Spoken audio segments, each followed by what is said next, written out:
Olá, bom dia, falo do Rio de Janeiro. Meu nome é Kátia Arbex. Eu venho fazendo relatórios que eu venho denunciando há 30 anos. Mas, na verdade, esses relatórios, parte desses relatórios e das informações, eu já tinha há 35 anos. Nós estamos em 2020. Então, desde 1985, eu já tinha parte das informações.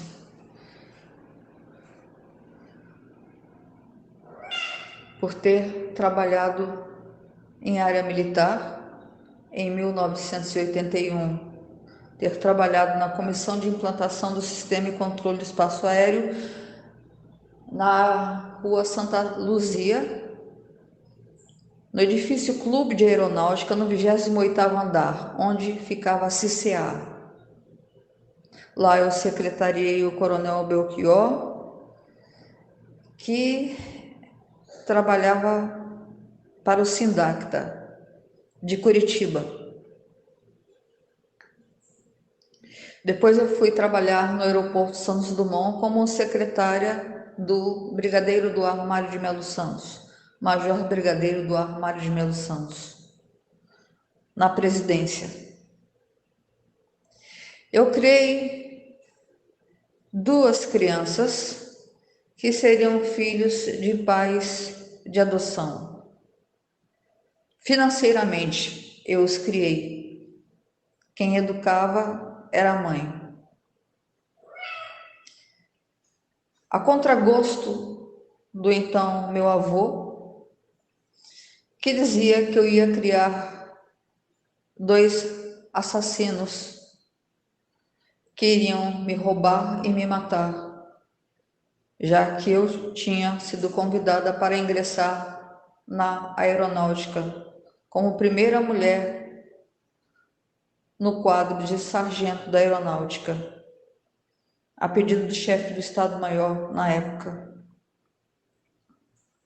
que conversou com o brigadeiro e o brigadeiro conversou comigo a respeito.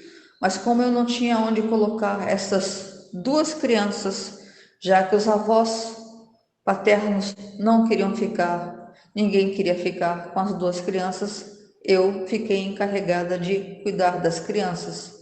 Por isso eu não fui para a academia militar, então eu criei dois assassinos, dois vermes. Um se tornou segurança de Lula, obsediado em Lula, atacando o governo americano dia e noite. E eu, sem saber porque ele fazia isso, ao mesmo tempo estava entregando os comparsas dele, achando que ele estava sendo mal influenciado por vizinhos. Eu estava entregando os comparsas dele ao FBI, que prendeu um comparsa dele em Miami, Sérgio Vial, em 1996, na Operação Ponta do Iceberg, e posteriormente prendeu um outro comparsa dele na tríplice fronteira do Brasil. Esse foi para Guantánamo, na base prisional de Cuba. O terceiro amigo dele, que era um delegado de polícia civil, foi preso no Rio de Janeiro, no dia 1º de abril de 2015, dia da mentira, mas ele foi preso. Apesar de um ministro do STF ter dito a este delegado que ele poderia fazer o que ele quisesse comigo, pois ele se tornaria chefe de polícia, ele acabou sendo preso. A maioria das investigações e dos relatórios que a Lava Jato usou, alguns juízes da Lava Jato usaram para se promover, são meus relatórios, não são deles os relatórios. Até mesmo porque em 1985 nenhum deles estava investigando nada. em 1990. Nenhum deles estava investigando nada. Esse rapaz eu coloquei na escola de sargentos de Juiz de Fora. O oficial me chamou posteriormente e disse: ele não serve para a tropa. Eu achei que o oficial estava de implicância com ele porque ele era do Rio de Janeiro. Pedi uma carta de um coronel para que ele tentasse outra vez o curso de sargento. Dessa vez ele passou. Então, mais tarde ele se tornou segurança de Lula. Descobri que ele dava muito dinheiro para um cidadão chamado Adélio Bispo. Sabia que esse Adélio Bispo tinha vínculos com Lula. Um vínculo muito próximo com Lula.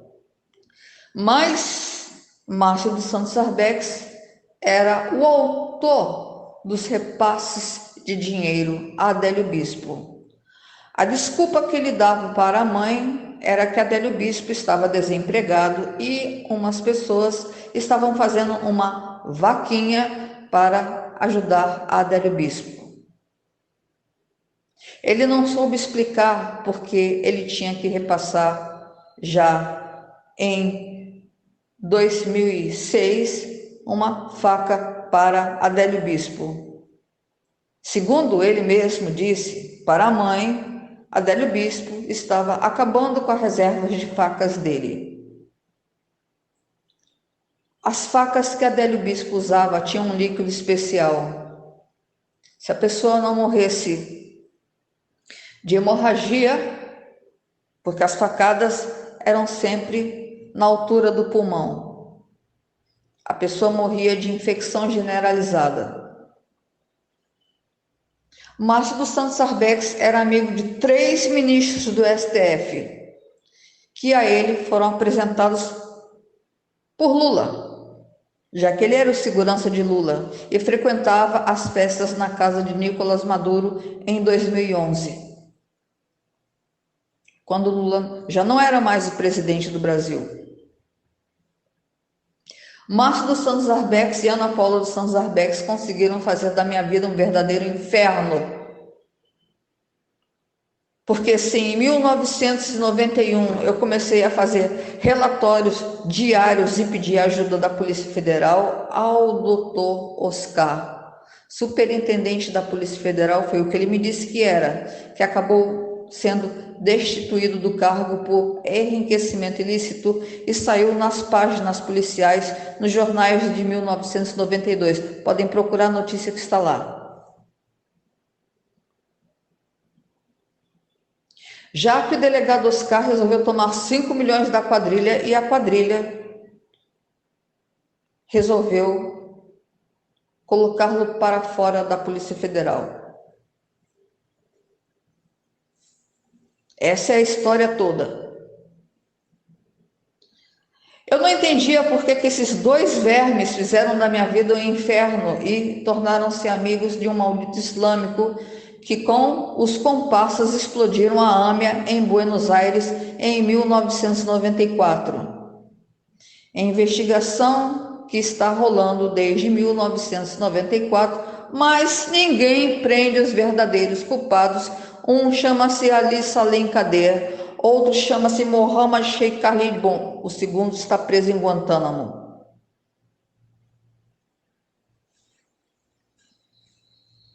O melhor amigo de Márcio foi preso pelo FBI em Miami em 1996. Operação Ponta do Iceberg. Bom, depois que eu desisti de pedir desesperadamente auxílio à polícia carioca, à justiça carioca, eu vi que estava andando em círculos, que não iria chegar a lugar algum, já que estava tudo comprometido. Então, eu passei a mandar as provas para o FBI em 1994. Por isso, em 1996, houve a prisão à ponta do iceberg e a minha vida se tornou uma verdadeira gincana no quinto dos infernos. Porque esse sargento do exército, que agora é subtenente do exército, deveria ser preso e expulso da corporação. A irmãzinha dele era amante do ex-governador Sérgio Cabral, que eu entreguei no Ministério Público e ele está preso. Mas se eu tivesse entregue ele só no Ministério Público, ele estaria solto. Para vocês conseguirem entender como funciona a injustiça brasileira. A justiça brasileira não tem endereço certo. Quando uma pessoa tem na contabilidade alguns ministros, alguns juízes que gostariam de ser futuros presidentes do Brasil, as coisas não andam. Adélio Bispo está no hospício para que ele não entregue Lula, para que ele não entregue o general de confiança de Lula e o contrabando de minérios, para que ele não entregue o sargento, que agora é subtenente, Márcio dos Santos Arbex.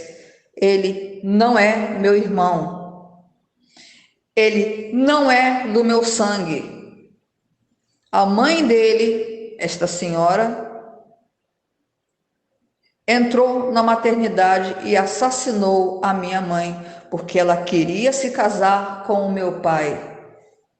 E para isso ela precisava dizer que estava grávida. E como ela não estava grávida, ela precisava de um bebê, ela precisava de matar a noiva, que era a minha mãe.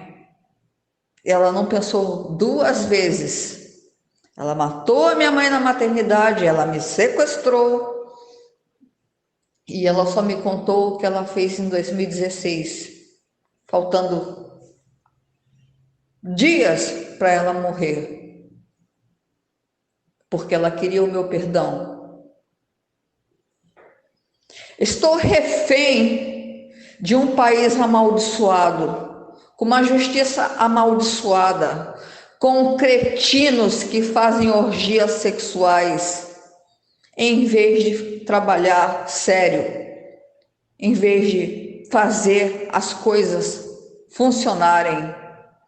Eles ficam 24 horas tentando derrubar o presidente do Brasil e 24 horas enrolando como um carretel todos os habitantes deste país que parece que estão mortos, deitados em sono profundo, em berço esplêndido.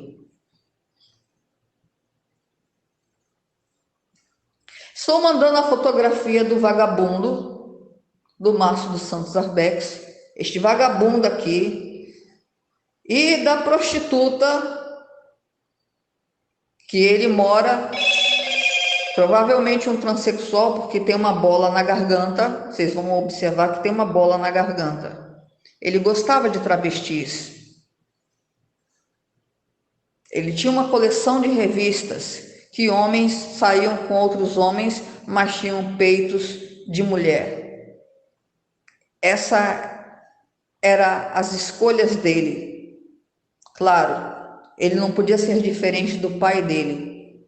O pai deste homem era pederasta. Eu considero a pederastia uma doença mental. Mas, infelizmente, depois que o comunismo tomou conta do Brasil, as ordens se inverteram. Os pederastas são pessoas normais e as pessoas normais são loucas. Assim é o que eles acham.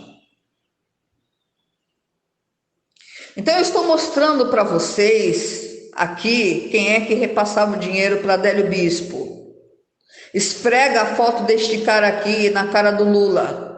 Eu quero ver quantos homens tem no país agora e quantas pessoas realmente gostam do Bolsonaro. Ele trabalha no batalhão de Juiz de Fora. Foi em Juiz de Fora que foi tramada a morte do presidente Bolsonaro. Eles atraíram o Bolsonaro para Juiz de Fora porque eles sabiam que eles iriam matá-lo em Juiz de Fora. Estava tudo programado.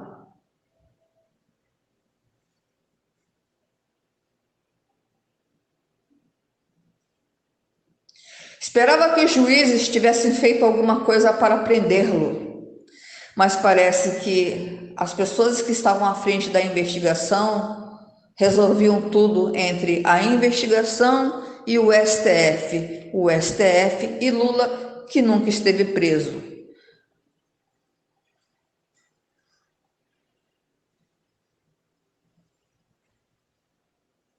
Lula esteve hospedado nas dependências da Polícia Federal. Não se enganem, Lula jamais esteve preso. Ele esteve hospedado nas dependências da Polícia Federal, dando entrevistas para o Le Monde francês e para alguns astros que vieram visitá-lo achando que o assassino Barrabás era inocente. Lula também é um assassino, ele mandou matar Celso Daniel. E Celso Daniel, eu posso lhe dizer que era um homem digno, não era metido com corrupção, coisíssima nenhuma. Celso Daniel acreditava nos amigos. Celso Daniel estava sendo ameaçado dia e noite por Lula desde 1994, ok? Celso Daniel me confidenciou que era ameaçado por Lula, que era maltratado pela esposa, porque a esposa tinha sido namorada de José Dirceu na época da juventude. E Lula tinha José Dirceu como um guru, porque psicopatas são assim. Todo psicopata é comunista.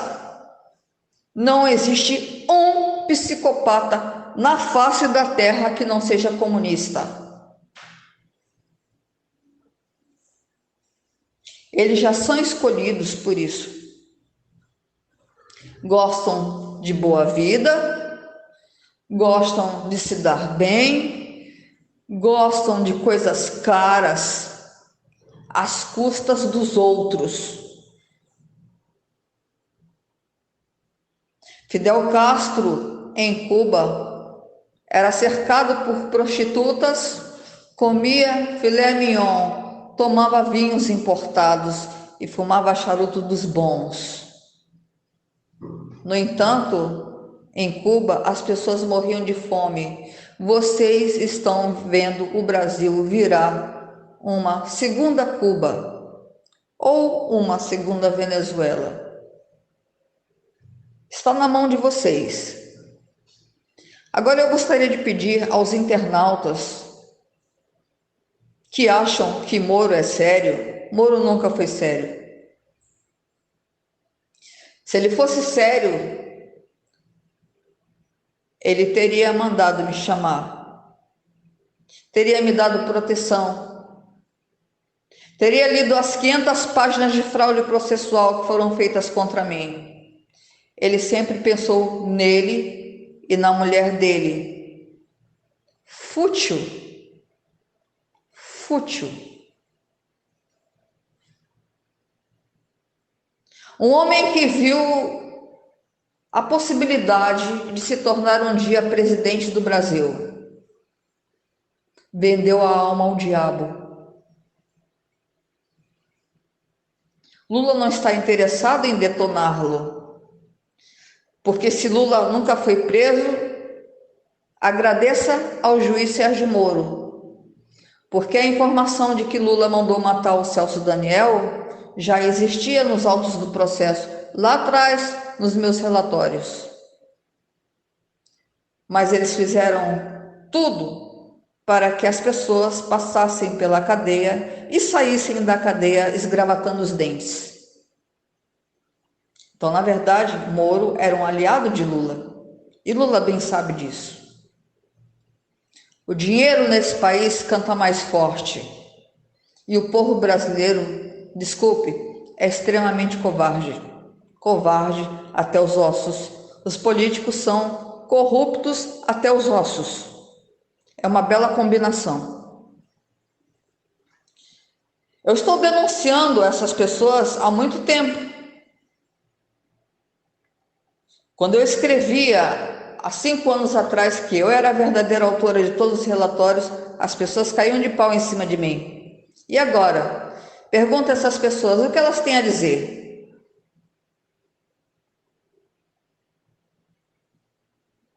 Se tivesse escancarado a investigação, o STF não sobreviveria, porque 2 advogados que se tornaram ministros do STF extorquiam Marcelo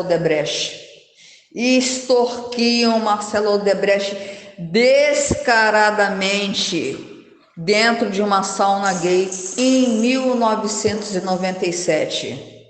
E olha que estava tudo sendo grampeado por um órgão internacional que só veio ao Brasil para fazer isto: filmar todos e grampear tudo.